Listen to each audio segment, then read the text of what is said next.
नमस्कार, मेरा नाम है मोहनी तिवान और आप देख रहे हैं Pragya video world HD YouTube channel. और इस चैनल में आप सभी का स्वागत है।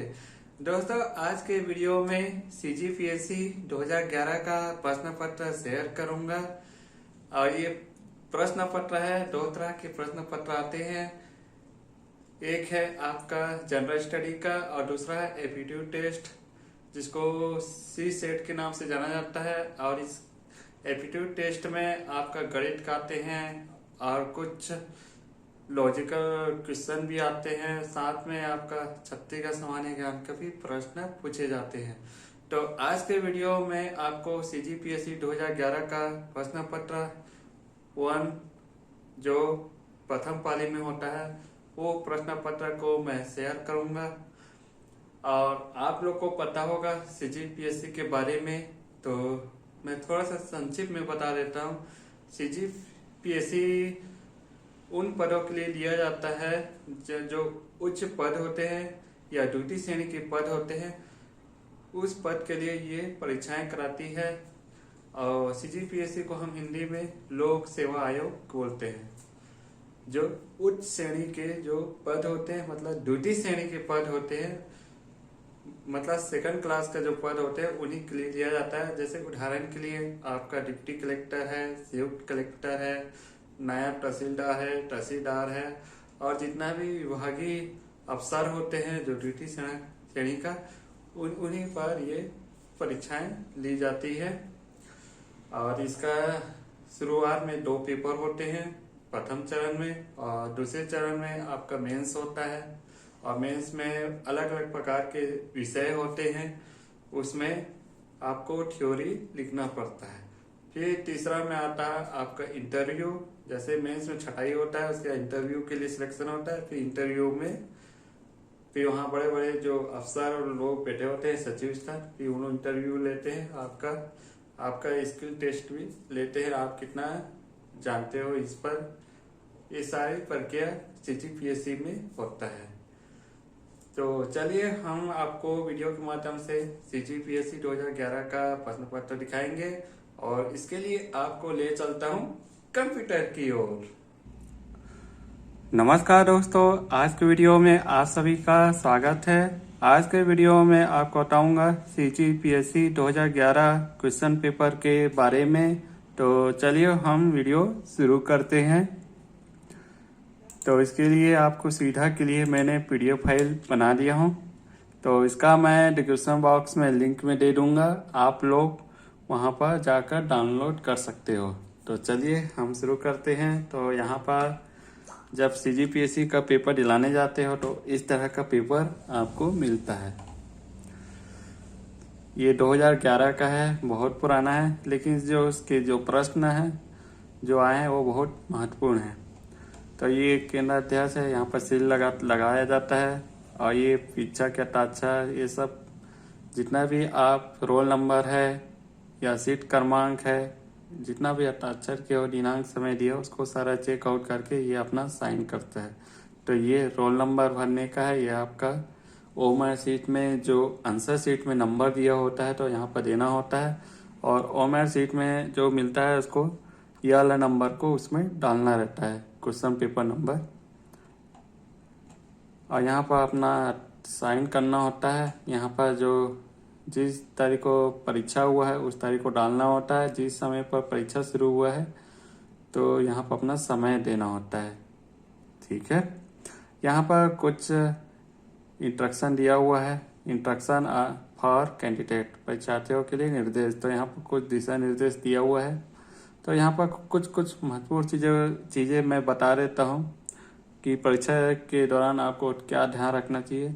सबसे पहले आपको ध्यान रखना चाहिए अपना पेन का जो रंग होता है या कलर होता है उस पर क्या है। जनरली क्या हम नीला स्याही को लेकर चलते हैं, ज़्यादातर उसी में लिखते हैं, परीक्षाएं में भी उसका यूज़ करते हैं। लेकिन PSC में आपको हमेशा काला पेन का यूज़ करना चाहिए, ब्लैक पेन का यूज़ करना चाहिए, क्योंकि इसमें साफ तौर पर लिखा हुआ है। यहाँ पर उत्तर सीट में रोल नंबर, प्रश्न पुस्तिका का सेट, केंद्र कोड आदि संबंधित गोलीय को काले बॉल पॉइंट पेन से काला करें। यहाँ पर स्पष्ट रूप से लिखा हुआ है, इसको बड़े ध्यान से पढ़िएगा जब आप प्रश्न पत्र डाउनलोड कर लेते हो तो।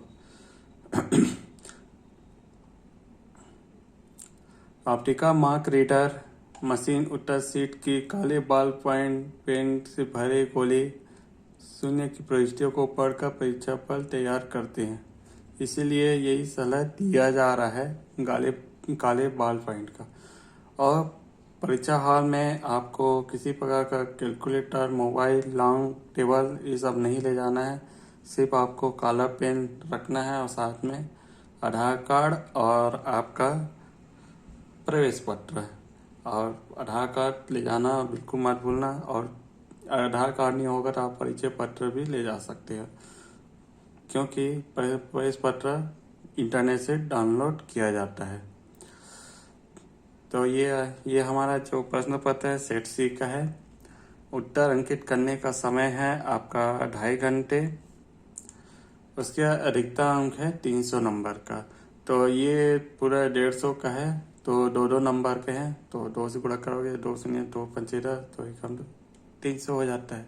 तो हर प्रश्न 2 अंक के है। यहाँ पे लिखा है इस प्रश्न पत्र में 150 प्रश्न है, प्रत्येक प्रश्न 2 अंक का है, सभी प्रश्न करने अनिवार्य है।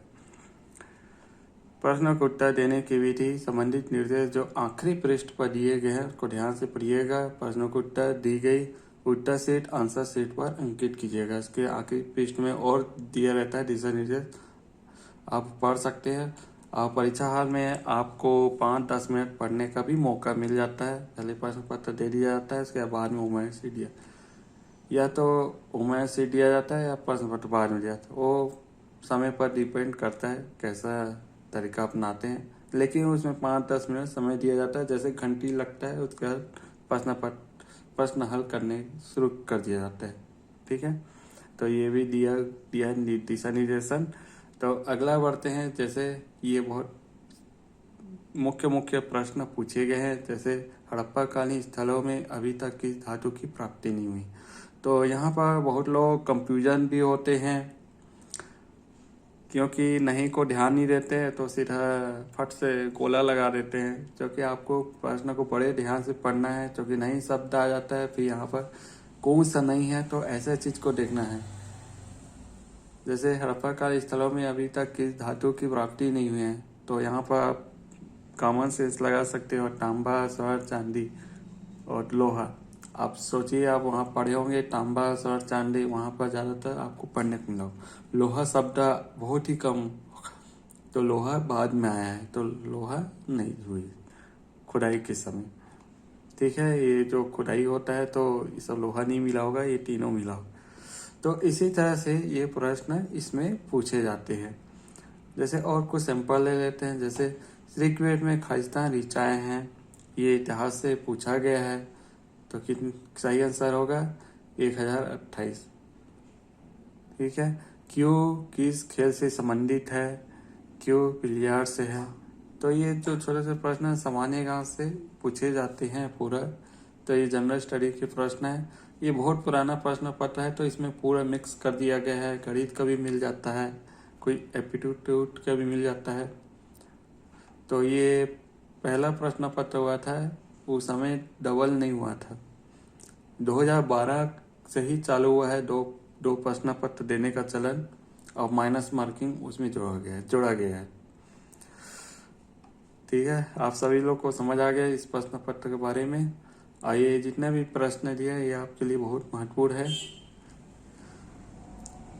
कई सभी पूछे जाते हैं। ठीक है, जैसे यहाँ पर गणित का भी पूछा गया है ये वाला। तो ये पूरा मिक्स है, इसमें हिंदी का भी मिल जाएगा, बस इसमें आपका अंग्रेजी का बस नहीं मिलेगा। अंग्रेजी का होगा तो देख लेंगे, क्योंकि पूरा मिक्स है पेपर। ठीक है, ये लास्ट में ये इंस्ट्रक्शन दिया हुआ है, पहले भी बताया था। ठीक है, आप सभी लोग को समझ आ गया CGPSC 2011 के बारे में। तो आज के वीडियो बस इतना ही। दोस्तों, आप सभी लोगों को प्रश्न पत्र को देखकर समझ आ गया होगा CGPSC का प्रश्न पत्र किस टाइप का पूछे जाते हैं। तो आपको देख के आपको अंदाजा लग गया होगा कि ये प्रश्न किसी तरह का पूछे गए हैं। और ये जो CGPSC 2011 है ये बहुत पुराना है। इसमें एक प्रश्न पूछा गया है, 4 विकल्प पूछा गया और उस समय नकारात्मक अंक मतलब निगेटिव मार्किंग नहीं था। तो अभी का जो CGPSC है इसमें थोड़ा सा बदल गया है, मैं आगे चल के बताऊंगा। और इसमें निगेटिव मार्किंग जोड़ा गया है, तो बहुत सारे ऐसे प्रश्न पत्र हल करने पड़ते। तो उस दौर में सब तुक्का मार के हल कर दिया जाता था।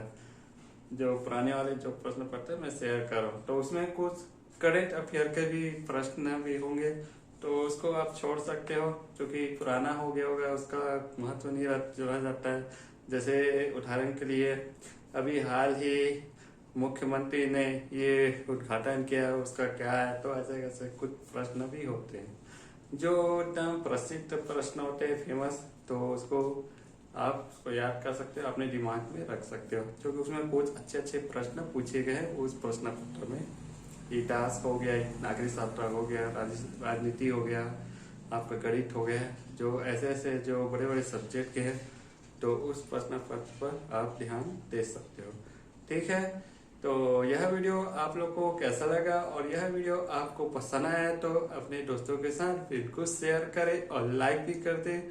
यदि आप इस चैनल में नया आ गया हो तो लाल वाली बटन को सब्सक्राइब करें, नोटिफिकेशन के लिए बेल आइकन बटन को क्लिक कर दे।